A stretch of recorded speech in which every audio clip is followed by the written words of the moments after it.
ഞാൻ ഇനി വീഡിയോ ഇടാൻ കാരണം വേറൊന്നുമല്ല. നമുക്ക് അതിശക്തമായി വിഷമങ്ങൾ വന്ന് അമിതമായി ചിന്തിച്ച് കൂട്ടി ഭാവി എന്താകും, വ്യാകുലതകൾ എന്താകും എന്നൊക്കെ പറഞ്ഞ് ഞാൻ വിഷമിച്ച് ശരിക്കും സങ്കടപ്പെട്ടിരിക്കുന്ന അവസ്ഥയിൽ ഞാൻ ഫാദർ മാത്യു വയലമണ്ണിൽ അച്ഛൻ്റെ ഇന്ന് രാവിലെ കേട്ടതാണ്.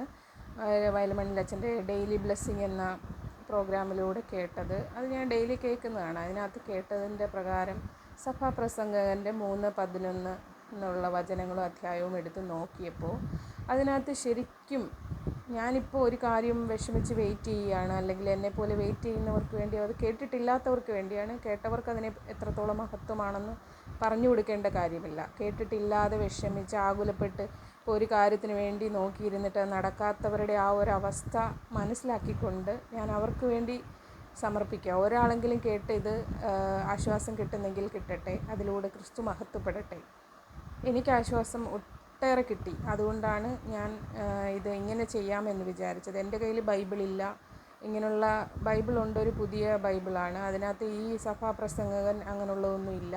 അപ്പോൾ അതുകൊണ്ട് ഞാൻ ഗൂഗിളിൽ സെർച്ച് ചെയ്തിട്ട് എനിക്ക് കിട്ടിയത് ഞാൻ എഴുതി വെച്ച് ഇതിനകത്ത് ഇടാനായിട്ട് ആഗ്രഹിക്കുന്നു. ഇത് ആർക്കെങ്കിലും ഉപകാരപ്പെടുന്നെങ്കിൽ ഉപകാരപ്പെടട്ടെ.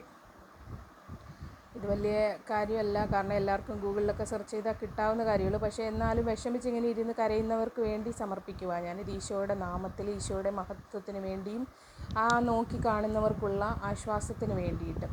അപ്പോൾ സഭാപ്രസംഗകൻ്റെ ആ ഒരു അധ്യായത്തിൽ അച്ഛൻ പറഞ്ഞ പ്രകാരം ഇങ്ങനെയാണ്: ദൈവം നമുക്കെല്ലാം തരും. നമ്മുടെ പ്രാർത്ഥനയിൽ വിലപിക്കേണ്ട കാര്യമില്ല. നമ്മളിപ്പോൾ പ്രാർത്ഥിച്ച കാര്യങ്ങളിൽ പിന്നീടായാലും നമുക്ക് പ്രയോജനം കിട്ടും.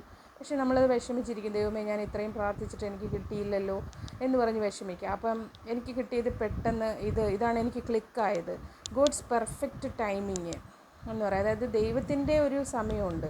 നമ്മൾ എത്ര കിടന്ന് ചിലപ്പോൾ പ്രാർത്ഥിച്ചാലും ശ്രമിച്ചാലും ഒന്നും ചിലപ്പോൾ ജോലിക്കാരുമാവട്ടെ, വീടാവട്ടെ, കല്യാണമാവട്ടെ, അങ്ങനെയൊക്കെ കൊച്ചുങ്ങളാവട്ടെ, അസുഖങ്ങളാവട്ടെ, അതൊക്കെ ചിലപ്പോൾ നടക്കത്തില്ല നമുക്കപ്പോൾ നമുക്ക് തന്നെ മടുപ്പ് തോന്നുമ്പം അപ്പം ഞാനത് മറക്കും. കാരണം ദൈവത്തിൻ്റെ പെർഫെക്റ്റ് ടൈമിങ് ആയിട്ടില്ല എന്നുള്ളൊരു ബുദ്ധി ചിന്തിക്കാൻ നമ്മുടെ ബുദ്ധി അനുവദിച്ചിട്ടില്ലാത്തൊരു സാഹചര്യം ഉള്ളത് കൊണ്ട് ഇത് കേട്ടപ്പോൾ എനിക്ക് പെട്ടെന്ന് ക്ലിക്കായി. ശരിയാ, ഞാൻ പ്രാർത്ഥിച്ചാലും ദൈവം എനിക്കൊരു നന്മ തരുമായിരിക്കും. അതിനു വേണ്ടിയാണ് ദൈവം ഏറ്റവും മനോഹരമായ എന്തോ ഒന്ന് എനിക്ക് എൻ്റെ കൈകളിൽ വച്ച് തരാൻ വേണ്ടി, അതിൻ്റെ സമയം ദൈവത്തിനായിട്ടില്ല, അപ്പോൾ അതിനുവേണ്ടി വെയിറ്റിംഗ് ആണ് എന്ന് നമുക്കൊരു ബോധ്യമുണ്ടാക്കി തന്നൊരു വചനമാണ്. ഇന്ന് രാവിലെ തന്നെ എനിക്കിത് ഭയങ്കര സന്തോഷവും ആശ്വാസവും ആയതുകൊണ്ട് അത് ഞാൻ മറ്റുള്ളവരിലേക്ക് എന്നാൽ കഴിയുന്ന വിധം, അത്രയേ ഉള്ളൂ. ഏതെല്ലാം വഴികളിലൂടെ ഇപ്പോൾ എല്ലാവരും എല്ലാം അറിയുന്നുണ്ട്, അങ്ങനെയല്ല. എന്നാലും എൻ്റെ ഒരു ഞാൻ ക്രിസ്തുവിന് വാക്ക് കൊടുത്ത പ്രകാരം ഞാനറിയുന്ന ആശ്വാസം മറ്റുള്ളവർക്കും, ഞാനറിയുന്ന ക്രിസ്തുവിനെ മറ്റുള്ളവർക്കും ആശ്വാസമായി എത്തിക്കുമെന്ന് ഞാൻ പറഞ്ഞ വാഗ്ദാനത്തിൻ്റെ പേരിൽ ഞാനിത് ഇടുവാണ്. അല്ലാതെ ഇത് വേറൊന്നും ആരും ചിന്തിക്കണ്ട. അപ്പോൾ അങ്ങനെ പിന്നെ മനുഷ്യനെല്ലാത്തിനും ഒരു പരിമിതികളുണ്ട് എന്നുള്ളതാണ് അതിൻ്റെ അർത്ഥം എന്ന് പറയുന്നത്. ആ ഒരു അവനത് അങ്ങനെ ആ കാര്യത്തെ അതതിൻ്റെ സമയത്ത് തന്നെ ഭംഗിയായിട്ട് നമുക്ക് ചെയ്തു തരുമെന്നും, അവർ നിത്യതയെ മനുഷ്യരെ ഹൃദയത്തെ വച്ചിരിക്കുന്നുവെങ്കിലും ദൈവം ആദി അന്തം ചെയ്യുന്ന പ്രവൃത്തിയെ ഗ്രഹിക്കാൻ മനുഷ്യന് കഴിയില്ല. അതായത് ദൈവത്തിൻ്റെ ആദ്യത്തെ പ്രവൃത്തിയോ നടന്നുകൊണ്ടിരിക്കുന്ന പ്രവൃത്തിയോ അവസാനത്തെ പ്രവൃത്തിയോ ഒന്നും ആർക്കും ചിന്തിക്കാൻ കഴിയില്ലല്ലോ. അപ്പോൾ അത് ഹൃദയത്തിൻ്റെ നിത്യത അത് നമുക്ക് അറിയാൻ കഴിയില്ല. മനുഷ്യൻ്റെ പരിമിതി, അത് മനുഷ്യൻ എത്ര ചെയ്താലും ഒരു പരിമിതി ഉണ്ടല്ലോ. ദൈവത്തിൻ്റെ പ്ലാനുകൾക്കനുസരിച്ച് അത് പോകാൻ ഭയങ്കര ബുദ്ധിമുട്ടുള്ള കാര്യമല്ലേ. അങ്ങനെ പിന്നെ ഞാൻ അത് സെർച്ച് ചെയ്തൊക്കെ ഇങ്ങനെ വന്നപ്പോൾ കണ്ടതാണ്. ഭയപ്പെടുമ്പോൾ ഞാൻ എപ്പോഴും ഇങ്ങനെ ഈ ഒരു വചനം ചൊല്ലാറുണ്ട്. അതെനിക്ക് പ്രയോജനമാവാറുമുണ്ട്.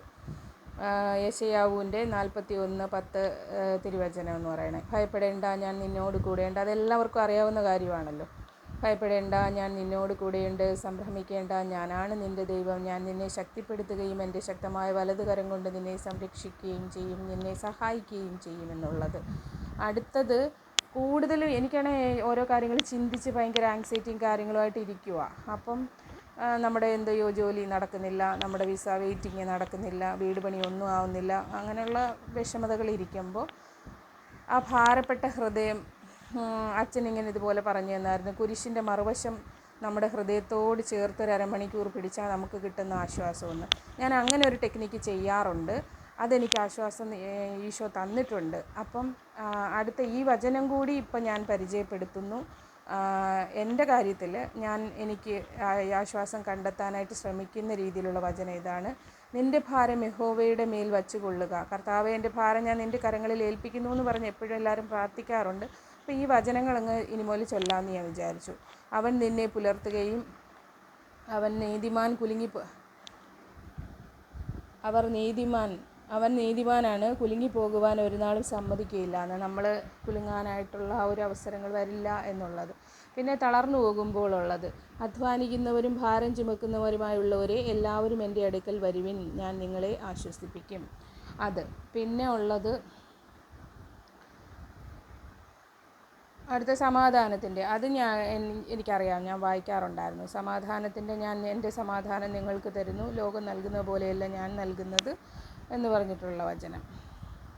ഇത് നിങ്ങൾക്കായി ഞാൻ വിചാരിക്കുന്ന വിചാരങ്ങൾ തിന്മയ്ക്കല്ല, നന്മയ്ക്കുള്ള വിചാരങ്ങൾ അത്രേ, നിങ്ങൾക്ക് ശുഭമായ ഭാവിയും പ്രത്യാശയും നൽകുന്നതിന് വേണ്ടിയാണെന്ന യഹോവയുടെ അരുളിപ്പാടാണ് ഇത്.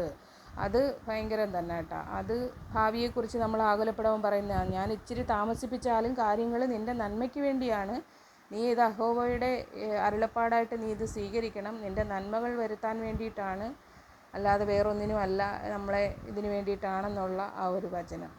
അപ്പം വചനങ്ങൾ പരിചയപ്പെടുത്തിയതിൽ യേശുവിനെ മഹത്വപ്പെടുത്താൻ എന്നെ ഒരു നിമിത്തമാക്കിയ ഈ നിമിഷത്തിനെ ഓർത്ത് നന്ദി പറയുന്നു. കർത്താവിനോട് സ്തുതിക്കുന്നു. Hallelujah, hallelujah, hallelujah. എല്ലാവരിലും ആശ്വാസവും നന്മയും ഒക്കെ വിഷമിച്ചിരിക്കുന്നവരുടെ ഇടയിലേക്ക് ക്രിസ്തു ഇറങ്ങിച്ചെന്ന് ആശ്വാസം ഉണ്ടാകട്ടെ. ആമേൻ.